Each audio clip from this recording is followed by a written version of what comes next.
तो चलिए आज बात करते हैं एक ऐसी कहानी की जो सच में किसी फिल्मी स्क्रिप्ट से कम नहीं लगती। ये कहानी है कॉमेडी क्वीन भारती सिंह की। एक ऐसी महिला की जिसने मुश्किलों को हंसकर हराया और कामयाबी की एक बिल्कुल नई मिसाल कायम की। जरा इस एक लाइन पर गौर कीजिए। मैं 60 रुपए में हुई हूं। मतलब सोचिए, सिर्फ 60 रुपए। यहीं से, इसी एक लाइन से उनकी कहानी की शुरुआत होती है। एक ऐसी दुनिया से जहां हर दिन एक जंग लड़ने जैसा था। और अब जरा इस नंबर को देखिए, 1 करोड़ 60 लाख रुपए। 60 रुपए से सीधा 1 करोड़ 60 लाख। ये जो सफर है ना, ये सिर्फ पैसों का नहीं है। ये एक बेटी का अपनी माँ के लिए, उसी माँ के लिए जो कभी उसे इस दुनिया में लाना ही नहीं चाहती थी, प्यार और सम्मान का सफर है। तो चलिए कहानी की एकदम जड़ों तक चलते हैं। देखते हैं कि भारती के बचपन की वो कौन सी सच्चाइयां थीं जिन्होंने उन्हें आज वो बनाया जो वो हैं। सोचिए जरा, भारती की दुनिया कैसी थी। पिता का साया तो बचपन में ही उड़ गया था। घर के नाम पर सिर्फ एक कमरा। त्योहारों पर इंतजार रहता था कि माँ के मालिकों के घर से कोई बची हुई मिठाई आ जाए। और गहरा अकेलापन। ये वो हालात थे जिनसे भारती को हर हाल में, किसी भी कीमत पर बाहर निकलना था। और फिर एक दिन एक फोन कॉल ने सब कुछ बदल कर रख दिया। एक ऐसी कॉल जो उन्हें एक बिल्कुल ही अलग, एक नई दुनिया में ले जाने वाली थी। कॉमेडी की दुनिया में। जब प्रोडक्शन हाउस एंडमोल से फोन आया तो पता है भारती की माँ को क्या लगा? कि बॉम्बे से कोई अंडे बेचने वाला है। अब इस छोटी सी बात से ही अंदाजा लगा लीजिए कि टेलीविजन की दुनिया उनके लिए कितनी ज्यादा अनजान थी।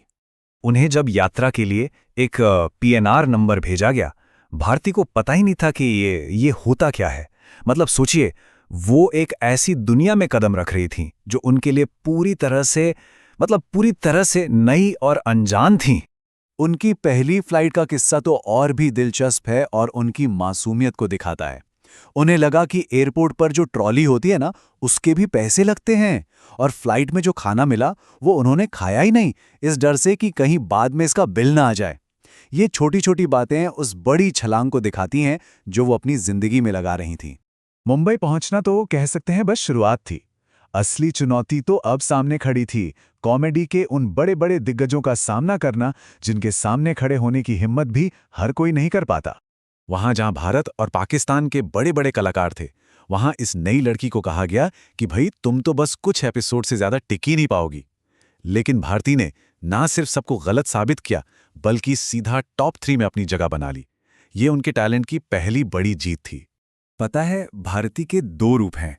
एक स्टेज के पीछे घबराई हुई, डरी हुई, कांपती हुई, और दूसरी, जैसे ही वो स्टेज पर जाती हैं, मानो कोई अलग ही शक्ति उनमें आ जाती है। वो खुद कहती हैं कि दर्शकों की हंसी उनके लिए रेड बुल का काम करती है। ये एक ऐसा जादू है जिसे वो खुद भी आज तक नहीं समझ पाई। लेकिन सवाल ये है कि ये शक्ति, ये ताकत आती कहाँ से है? तो चलिए अब भारती की इस हंसी के पीछे की शक्ति को समझते हैं। भारती की असली प्रेरणा, उनकी असली ताकत है उनकी माँ। वो कहती हैं कि हर परफॉर्मेंस से ठीक पहले वो बस आंखें बंद करती हैं और अपनी माँ के मुस्कुराते हुए चेहरे को याद करती हैं, बस। और वही उनका सबसे बड़ा आत्मविश्वास बन जाता है। लेकिन कामयाबी के साथ साथ आलोचना भी आती है। भारती को उस समय बहुत ज्यादा आलोचना का सामना करना पड़ा जब वो अपने बच्चे के जन्म के सिर्फ 12 दिन बाद काम पर लौट आईं। लोगों ने उन्हें बहुत ज्यादा ट्रोल किया।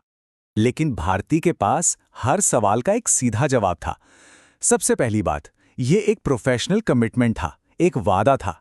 दूसरा, उन्हें लगा कि घर पर बैठने से बेहतर है काम पर लौटना। ये उनके मानसिक स्वास्थ्य के लिए भी जरूरी था। और घर पर बच्चे की देखभाल के लिए एक मजबूत सपोर्ट सिस्टम, पूरा परिवार था ही। और सबसे दिलचस्प बात जानते हैं क्या है? उन्हें ट्रोल करने वालों में ज्यादातर पुरुष थे। तो अब देखते हैं कि इतनी ऊंचाई पर पहुंचने के बाद भी भारती अपनी जड़ों से, अपनी जमीन से कैसे जुड़ी हुई हैं। अपनी माँ को दूसरों के घरों में काम करते देखने का जो दर्द था ना, वो भारती के दिल में हमेशा रहा। और शायद इसीलिए आज उनके घर में जो लोग काम करते हैं, वो उनके लिए सिर्फ स्टाफ नहीं, बल्कि परिवार का हिस्सा हैं। वो उन्हीं के साथ सफर करते हैं और उन्हीं के साथ एक ही टेबल पर बैठकर खाना खाते हैं। भारती के ये शब्द उनकी पूरी सोच को बयां कर देते हैं।